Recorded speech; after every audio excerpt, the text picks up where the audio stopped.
Imbul binakan sema tiku mai ke nandu tale na nonde wasini ngona ni taki ana kavi ni buke lulu ndai na kerusa ngabul kerua ni singa.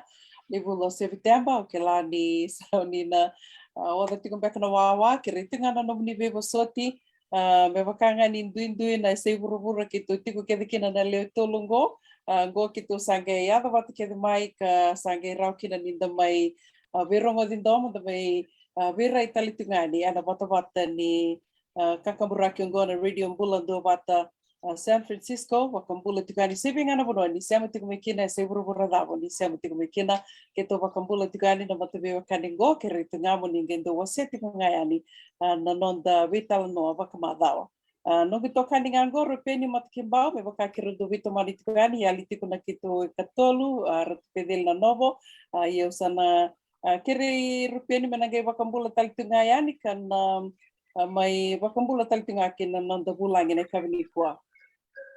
Na vale buna ni bulu bina na turang na maraman ni do bata tiku mai na tangona bata na radio bulu do bata San Francisco kau tikanda bata tiku mai na single bunga wiki ni sa mai wati tongo na tolu kla wiki mdo mai Amerika na ndundi buno ni tikina na ngauna ngani sa tiku mai kina ni kita ba kina bata la kina wiki muni na wakai kito ni sa tiku mai na besi buru kanin do bata tiku mai na mona libu ena kabina ni ko kita bagi kemdi talanga tingo na noto bono viti ena be indela ne butamu ne sana tini kaba kani samba tiku mai na buno tapanga bol na kata kambe kalau mani masi seni tokai vale kani ndo bote tiku mai na singele bubina ni kuwa au to no ngono ko mau kita bagi noto bulan ena noto ngono te kita ni kuwa kali bati bola turanga ni nambitu toka telim go rado kletur go rado konto bole bunam bas na luturi ya ndote nambas salai boto ngo kalibati mai Amerika ko salai boto beko ko nambas na lutri mekia sendo boto beke kana lutri salai lutri mekia te kete beke ko ti kono no bulang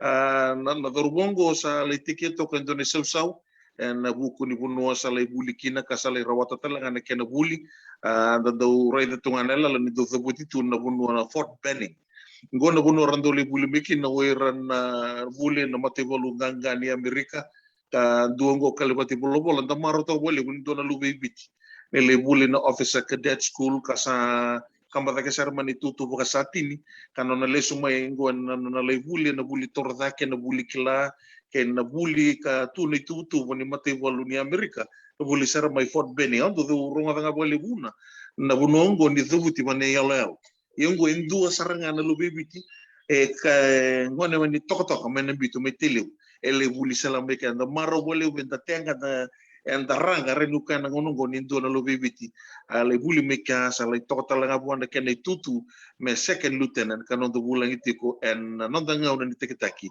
en ya kabina ni ko der rimina manda ko bulo sarmanda ko kame ko bulo talanga me weekenda o kalivati bolo bulo bina Isa ni mbulu binaka na turanga na marama urbo nela ni barong chukumi singini kwa ni boso tango ndana kavu chukumi o meu mai lewena chukana interview panels na tabana ni kango iyo sa ba mbulu chukani kimni kede ni takani ni mbulu binaka kede chiko na vale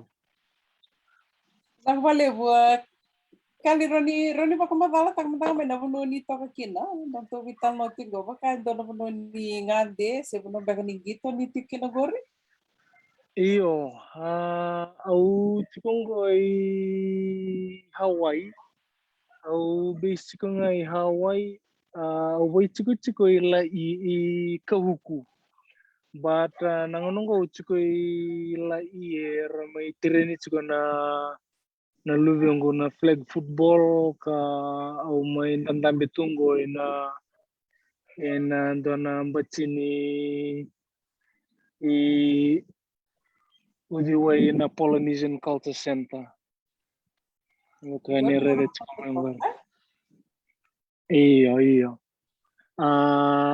iyo wachiko na bono chikinango okay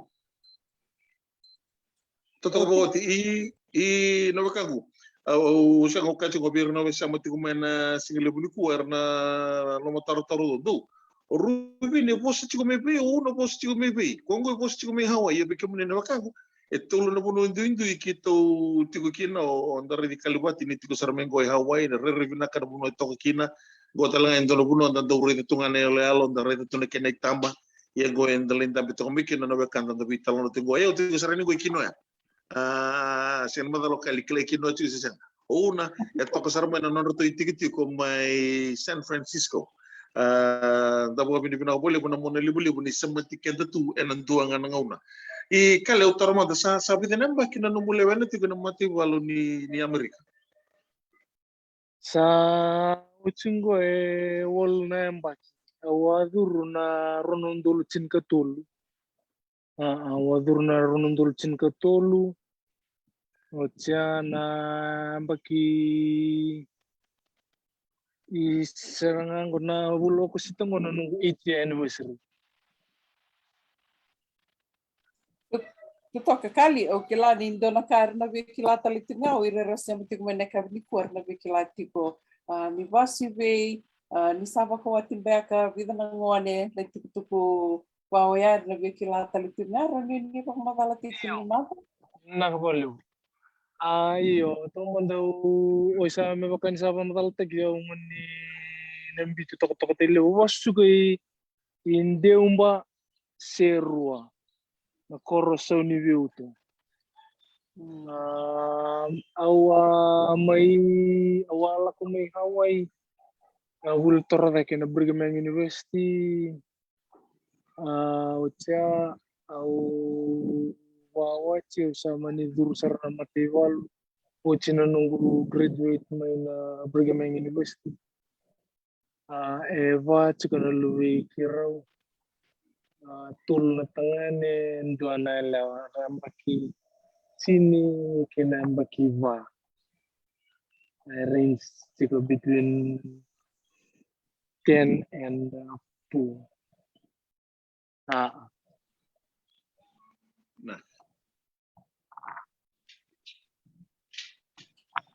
Ya ura kali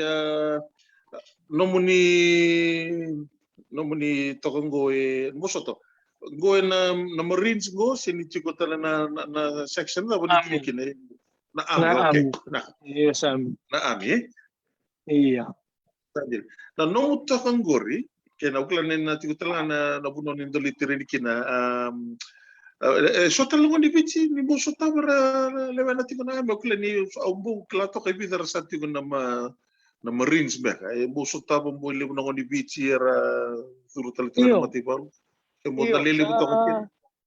Iyo, sa kimilili besar tengah sa kimilili besar tengah eu mendang usah tahu talangay bigo nangoni bici may foot bending do drill sergeant sar tengah drill sergeant na Hernando Vitori na instructor Hernando Vitori na nonra zuru na matibol na zuru kinangonela na nonra zuru makina na basic training di basic army training which is a 10 to 12 week program. Dan turani rewa basu irotu ma drill sergeant sikoi foot bending sarta langa. Ocha dotalna turani lau a drill sergeant siko yasa transfer ko ay Fort Campbell mele indo na platoon sergeant batako sa sergeant first class juga kaya wakana E7 ya waka kemini kila na matibol tikiwu wana E1 kina E9 wana matibol ni Amerika E7 ya sergeant first class kaya sa sergeant first class so sa yang tengah rua sini bawal kena lebutal kortu besa ya kortungan cikumenung kuasa sanga nabunuwa tirin mikir But sin bawal kini ngoy Hawaii sa levi de sartal tonga danangon ni viwa na kumay sabay tirintal tsenga ko may bana na Fort Benning that's the home of the infantry school na bunoy tiriniki na infantry bataki na ama ngoy ron branch lile buni matibol ama ya na So wikim ni kelamba kaya wikim ni sinto na ama ya nando bondo na tank sen na Bradley na kena puruli chikomo for bening na menuwa Center of Excellence but endo nangani turani biwa rental tengah kau tu komai savai Uca sangkai nangoni TV sebo Amerika. Ikona sa lele busar tunga may sa rambota sin lele bakai Britisami. But ikona roni durmanan doon na military installation.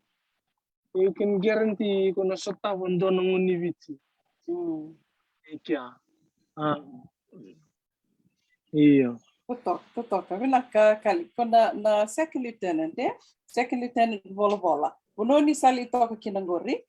Obvio ko tiken tulis talinga na ngono se oni sengeli duru kina na Fort Benning. Vida na matao se vida na hula. Ando talinga na kau rongo da buka dia kiom ni senge matai ni lubeviti moni turu na itutungori se me ni adoba yani. Na itutungori usanga ni kila indina ya sela so itu kuna ni sanarere itu tali duo ya saya doba yani ni itutungori na dama dan ni nanuma. Iyo sini roni i confirm se dinaita kan ni ayo matay ni ngonivitsi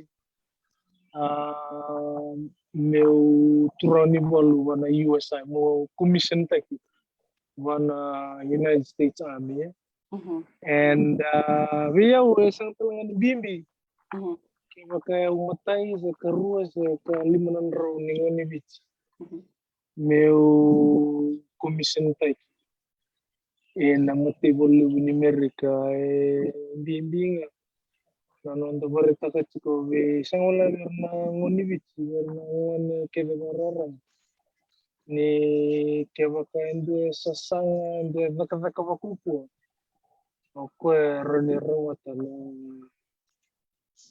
na sana kaliliw na baka and being a commissioned officer in the US Army is a big deal Berarti kima matatakaser to na presidente ni Amerika na vivono kima ni dakadarakin bono kima vilu takikina yang matatai ko ito ko sign off taka na ni mami commissioning people.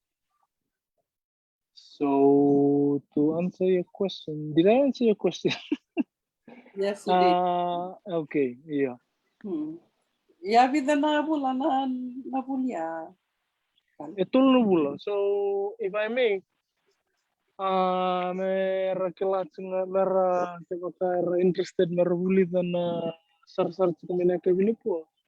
Ivana matibol na US Army tulot ko na process na commission tekikin nanduan na turaniwal.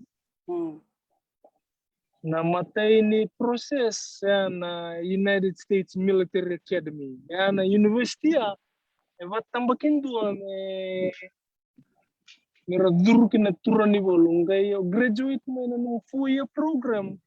You sa graduate talanga as you graduate in a specialty in the field of study such as education, science, or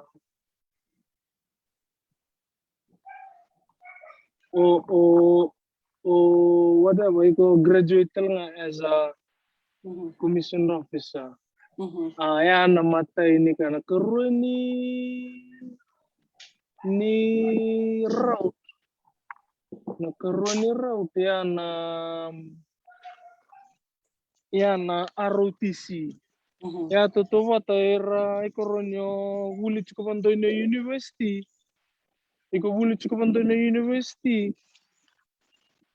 and at the same time iko natakabot ko sa military science classes when nag-graduate kini ko sana tabong iko sa na commission te kita nga nakatulo ni route ko wala ko kinayaw yan na officer candidate school, federal officer candidate school.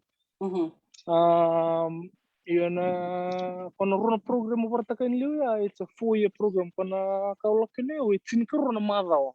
Mhm. So it's a condensed and accelerated program. Bito may namatiwa lumbaleta na kenangan revi na turani walu. Originally I set up takina program mo Mhm. na nguna karambo takina na World War I, World War II. Na kena sangay mera tirin takina turani walu. Mera wakau mera ligilu takina ina vanua have takina World War I, World War II. Anyway, so it's in corona program, so it's in corona mother, excuse me. What? Yunaka. Yeah. Rupin?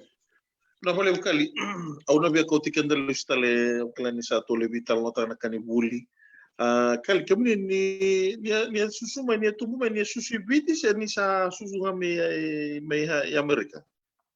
Siyang ayaw susurang may Amerika. Sorry, ayaw susurang may vit. Susurang may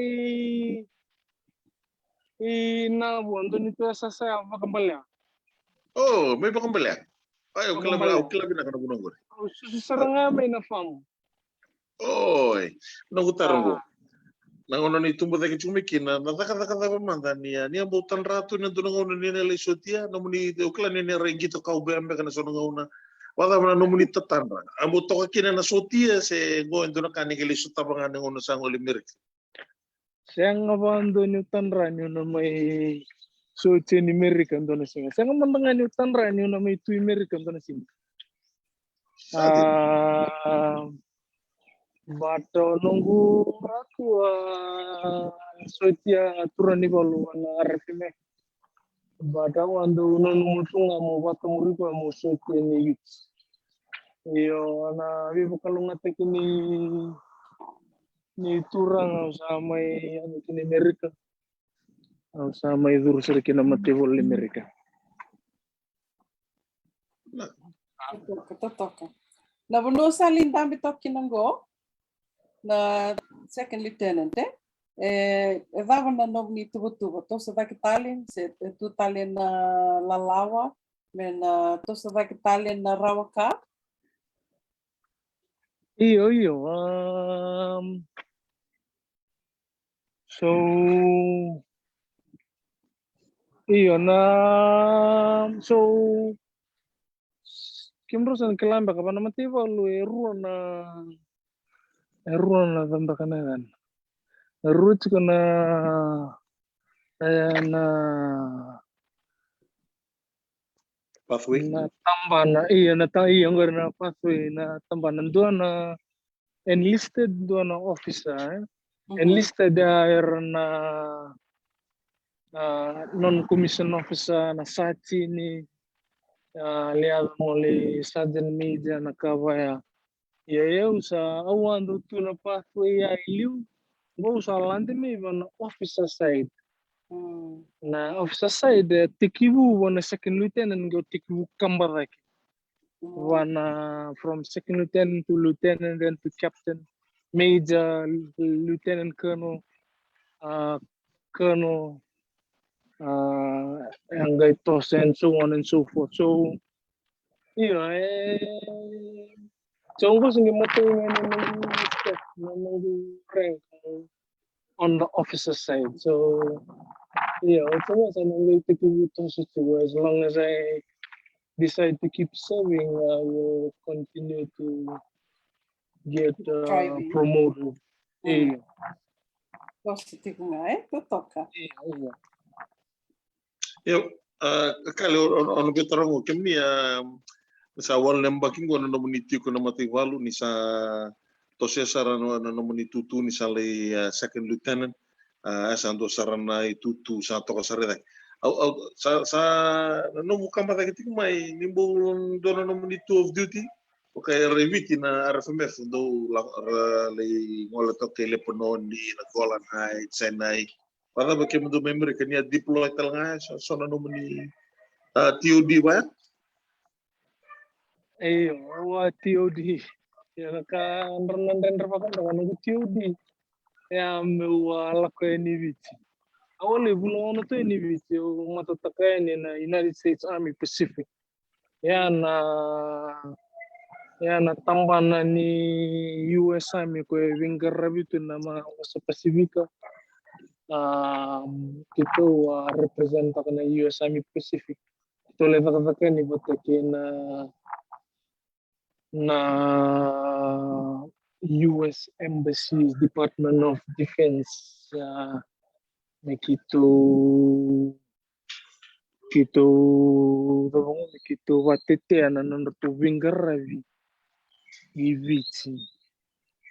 And that was a TOD, but it was not a combat deployment. Sember nila kunto na combat deployment. Mebaka ni rendungal kinavali na suci ni merikong balata. Nangaw na kita wa durmi kinamati wala yung baksawici. Nangaw na vilu teki kina President Obama.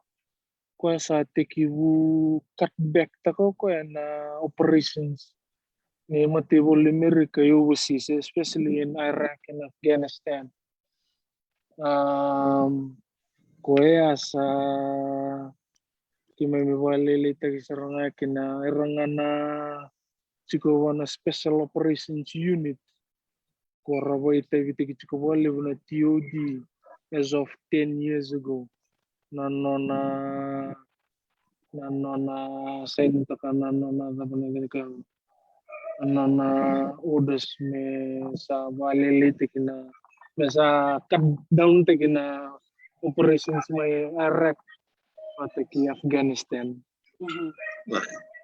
Kebal-bal kan darus soto timbe ke kundan sing ke bekasa bokakin. Kan itu wuli ke uklan darus soto timbe kana kundan sing. Wambu. Wambu tanar ya re be kan wuli tik pinna ti tombe kan di Bangor. Iya una. Benaka. Kali sali busara rasara wata tik may non green card sara wakati ko may Amerika ando na kaya Te marutak sarti ko bakaliw bisa bakrarota kiti ko non rawata na green card liu sar viti ya nadam pekan nadam sarma de radio ni na kaya biira karsa rawata timengo na non green card sombekar tumbek na bakana nanu merna may duru na mativalu ni Amerika na ngoni salva made ser rambek ni na tikbu bakadabo Na Amerika endona tambanan ni Matevolo na recruiting command erabat tambakindu na nonra educate na ngone na opportunities mo na Matevolo ka nonra takatalang merbadur manangon merbadur na Matevolo. So the first and the best thing aku na-recommend kami kaya nunumut kami durban na Matevolo mevo saber na riku kambatera tirinita ki mera watubli ganda nangwani na dava na una ko eve dur kana na Matevolo se na opportunities tava tu na Matevolo roni that's available to him or her. So yeah, they are the experts. They are the specialized people for that. And so, arto nanggay badurmi ko kana turun to na SVEB test. Test ka na nung basic general knowledge. Na test lang ay test nga kin na mo na bikin ng kilakam balata. May mga test arto na kilata lang kin na feel na arto na badurmi ko kin. Balata na Matevolo America lebu na tamban cikar na engineer, cikar na medical, sasangay cikar na logistics, cikar na transportation, angay cikar na combat arms, cikar na infantry, armor, artillery, defense, and so on and so forth. So may mga test ya. Ena lori kalangati na bunuda ba iko kuku kina numu kilaka ena artuna kilaki na bunuda ba mo zuru kina. Mana macam saud sarang artu test ya artuna bale wana numu phone. Sana dono bitang kasar nang una ba mo sa lakukin mo le basic training mo le boot camp. Ngai boot camp ya sa artu hands off ikan recruiting. Recruiter berarti ko sa duru na matival. Iya. Ito tahu. Yo kali gondo na taron do tarang bali be iran lube bitir sa poito itu mi babalangi kelas career.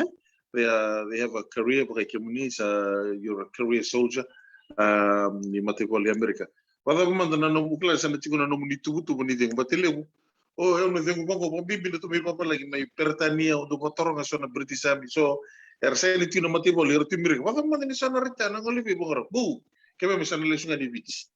Awe torong kita bata na muni tubutu bani sana liada bongor na buna niada. Pada bana ngona ni leng. Ni natunga Amerika se ni muni na bana matalistal mai bakambalia se ni sanga ni ngole na koro na bitu. Pada bata masa na muni tubutu na ngono. Dona tarunang guru sa Santa Cavalli. Dona kanendo dona kai binaki kinamatival. Do set up taki ko bina ka no future. Pues ini fokus taki ko nga no wingara binabisi. Dona kai buki kita lang no mureda. Where are you gonna be when you retire? Where are you gonna be when you leave the force? So, kakaksan trabalho yun na option chicken ulit chicken biti yun nang unong sembar chicken sa bandi tekin bet kiro pala kiro sa valet tunggoy Hawaii. So, yun na taro binakor gitu chicken na option mikiro lesu ya ni biti nunggu ni pala ko ni Samo yo batoko sugu yo ko sa lismi babiti chale da kan sortu na linga sibil sortu boleh linda na kurbuli mai namukai bonole bui. Anyway iyo sorry ya so mga nung taro yo sumber cinse panti tignan ngunong ko.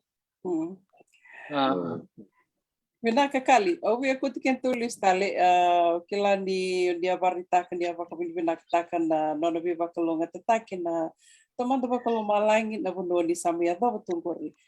Kila kota tagamayani leo besar na lubi biti sara rawat mai na nono green card lottery koya water tu ini kini ay. Ya. Okay. Ya ngole madamay bakal dawa Amerika. Awa may buli ko bakal takkan bali awa may lakom na buli tora da ki Brigham Young University. Awa may buli na Brigham Young University na kana main campus do may Provo Utah. Dala to campus kala chikong goy lagi Hawaii. Campus goy facility takan nonrong may bul ng mga spesifiko ki na matintu Asia. So may buli kaya na salaw ala kami kinimerit. Totok, tingayan ro sa may sotakin numdolomani. Sa may kina na duro kina mativalu. Iya. Ni sama tikumai bikem ni nasige sama tikumai bikem ni ni nangeli ronga tatalitu nalito bitalanoa na kabini ko na itikitaki may nonto bulangi tiko second lieutenant bola kalipati bola ngone ni manditu toka tailebu kalimarau ni ngalala tiko mau kelani rua dandi tumbeka baka biotini rusige listalani Hawaii and moni mada sawoti tiko bat kerto na nona isolisoli na ngono sargango ka ni marau baka binaka baka lebu be Second Lieutenant Vola ina non pangalala tiki koe ka rau kina me da mai vital noa yani, da mai rowa tiku kina, na nona I tala noa, na kena I tala noa, and I takitaki and I kawini kua. Ke wakai tu sana no muni wakta taro, ninge vola mai, son beka na kau nina via kila, wikim nina sengkai rawata mai na no muni pepo nina via duru beka na mati walu nimerika. Rau ni ninge vola mai ke to nangai vitartara ke Second Lieutenant vola. Ranyo ninge siama tiku na siama o ya rupi ni total na kau ni via tarungi Second Lieutenant vola kina na kawini kua. So, au maruta wale ni masih tahu tu Indon turani balu ni mati balu ni Amerika. Gay turata li toka. Sa toka sarabu tu klavira naturani toka rasa mutu mana kawini kua. Dona kana non romarau ni na ronda toka ni mai talano tu Indon na luvendra, dona nonra. Kami waseti kuna non bula. Kena be kasus tahu tu kuna non duru na mati balu. Ni ganga ni Amerika. Nabukanku. Namuni rai matanga ke ndo sona torong ni sa taka tunggu ri suti ni sa tunggu ri baka ni sa commission officer. Ni nara bana kiro ni buat na busa pertani ngo ni ni rani recommend taka. Vira na lubi meeting that mera torna ngoni salanguri. Would you recommend this as a career? Abang na taruh na torong ke torong Iyo. Iyo, 100%, absolutely. Balatan na guru na mati bolu waktu bolu tu ko na structure, discipline waktu ken organization na waktu kita kan numbulan. Simbatal na organization ni guru na kami ko. Moyan na mata ka mulai tereng ni bawa bulan tak na yo. Macam yang gay batur tak kata kan kilaka all on the clock.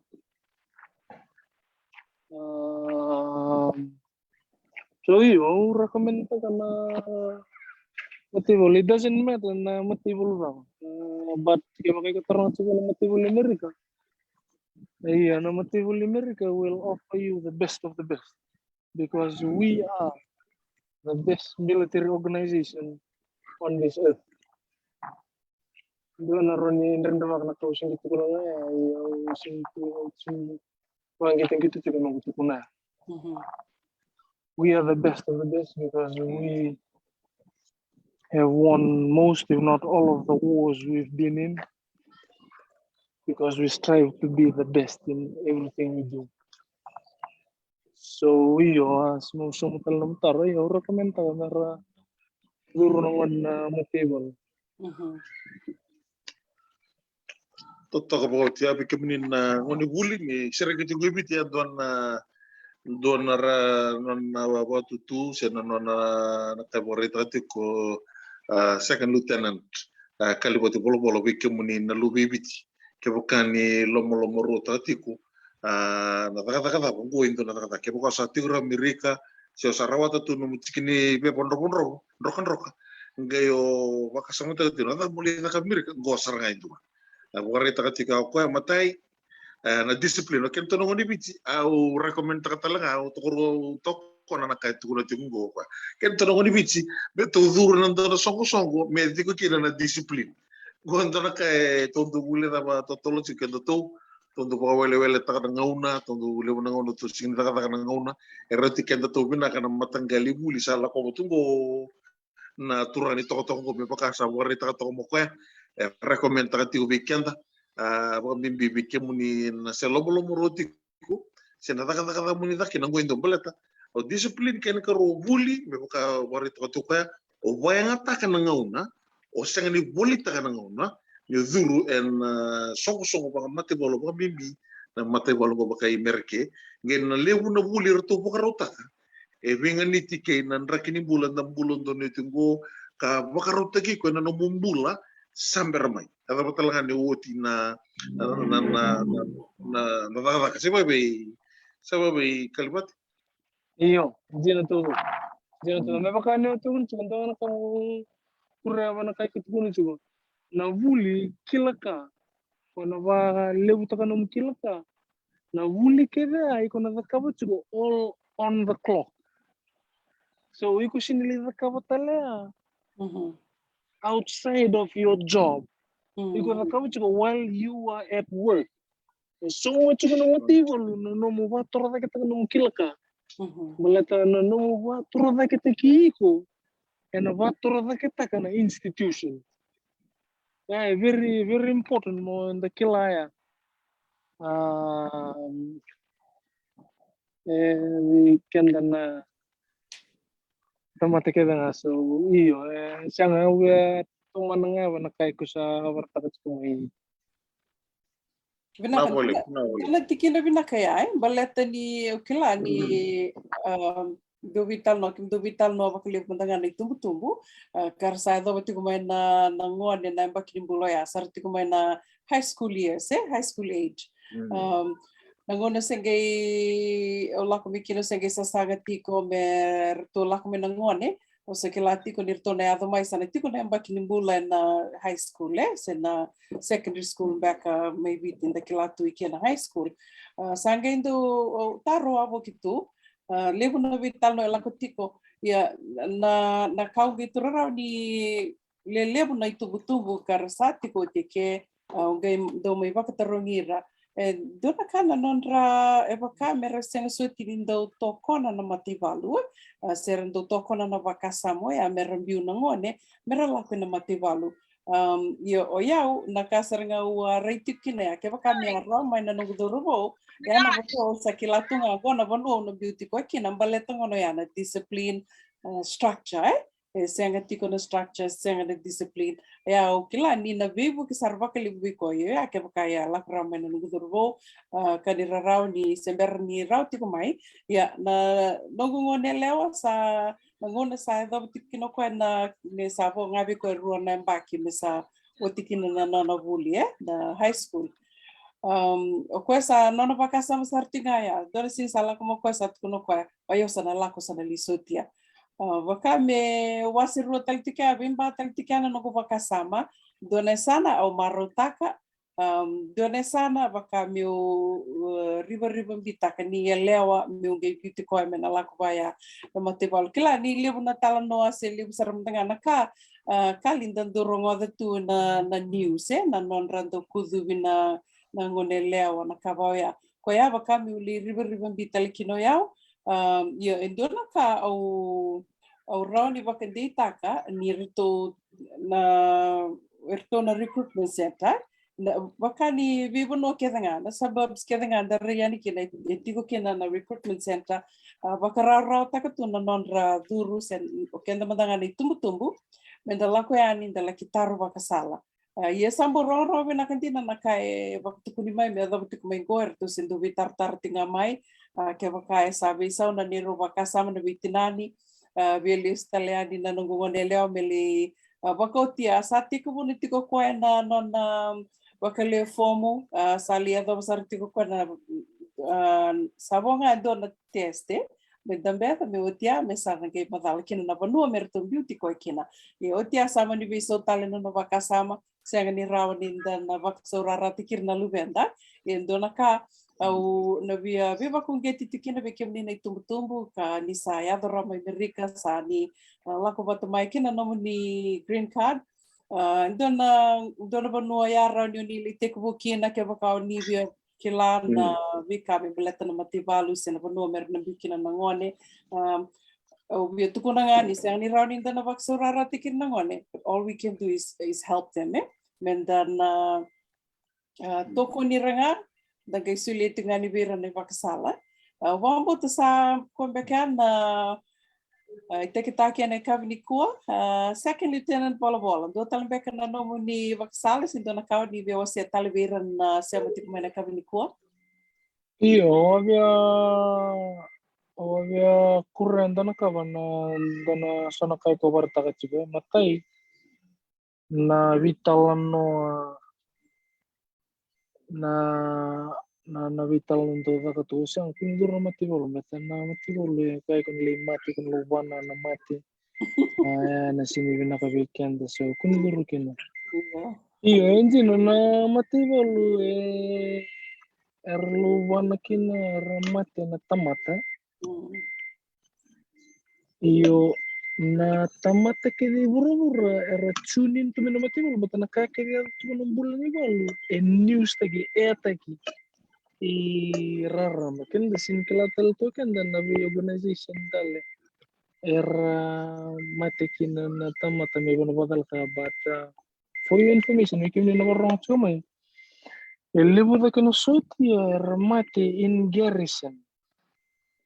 Ya, garrison akan malam ya ko remate wana company material within the surrounding area from accidents than those that were killed in combat warfare. So yeah. Okay, and let me just end by saying this that and this can be argued too. So, but let me just share this that na tamata era na tamata era mate chikuna visinga whether you are in Afghanistan, whether you are in Iraq, or whether you are here in the US or anywhere else for that matter, any other country. But kuni wantaka ando naka me taruh kina nomu sasanga mo duru wana matiwalu. Ken karunika na vital no ni vikuzu viverna ila. Endo naka valid point gore. But na matiwalu kebakan donum rongo nandro Google takana kangona SHARP program. SHARP spelled as in SHARP. The SHARP program is the sexual harassment assault prevention response prevention. Ya na program ko tango makirna sucia may wana kango. Anyways, the point nga wembita a single talent organization say institution in Americango aukila that has a robust program that protects its employees from sexual harassment and sexual assault, like the U.S. Army. And I'm not saying it will not happen, or it will not happen, or it does not happen. But there is the program called Tangoma ki mami. May wana ka ko bertakot. So anyway, sorry, little to know what was Ken Lewis. Totoka chingna ibak madala. O baka samataka nga você gani dona itala noa. Gona vida na baki sauti. Ukila na ruta toka mbaka rusa nga bulu baka tata na baki sauti.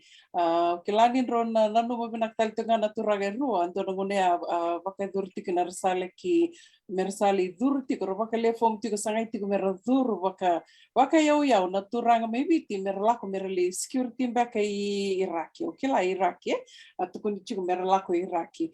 Sabaya oka tukina na nungu tasa baki biti sangul kalimango.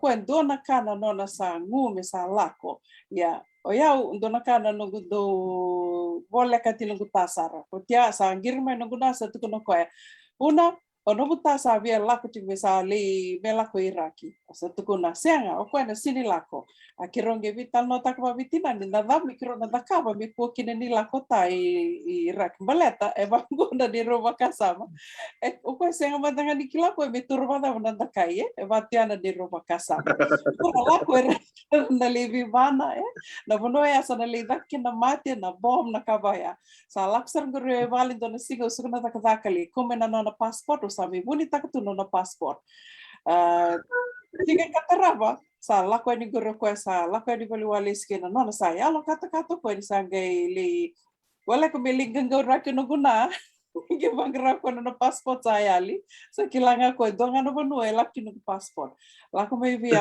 Aro niya usabay tu kuna iyo. Echuk mo nung passport kiro sino binakata mo lako. Nadam bro, sino binakat kina mo lako. Kiro usagi baka matalo takabi ko ya. Sagi no ni so di tarang ago. O nanu malisod na vital nombo baleta na baka matala ni kali. Itu kuno ko. Kaya baka ulako Iraki, se utungay viti, se venga na buno tukina.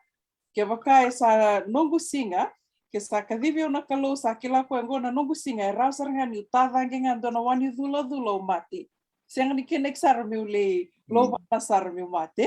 Ya vai na no tal no mo kali baka samtak listale na vital no ya batikina nongo ta. Rau ni kesana nongo singa nga dakai se wani dula se dapa. Sa not the singa nga iyo. Iya kanjam. O vamos sa na may dapat talaga kaya na da to vital no na kabniko kaya kaya sang taling do na kan rubio bakarita ka na turang ro kito sa na may tataw ti kuno bio kani rupeni do tal na kali wa video bina tingtungan na nomoni sila nomoni ngauna ni may talano kina na rin umbulan do bata au sara ni ka governan nongu ito kan ni umbu talano tu kina do na second lieutenant ka lewena tu kana matu kolunganga ni Amerika. Unu ito talaga na rango di talaga na dumo na program ni katalaw na within na singa mengo weka kaya misabo ko nung binakatugan di po nung binakatugan na matagubali matawaki na nakianang garabiti ko nita wien na kuno ni bing garabiti kinanggori may Hawaii binakasarwalim Binakasarwalim second lieutenant Kalivati bola naka Penak valevu, ono bonita cor, peni matkimbau, and I take taki, radio bulan do vata, me koti kanta vata mai, que rentengan monigin do wase tukani, na nonda vitala nova kamadawa, que to vakanuni tukani na mataveo kaningo, then na maroro itiko na bula, ni kalonga tatiko. Meta vanangona, dana gay vero din domo talitiko kina, ni te vakadenga to kamanda. Naka.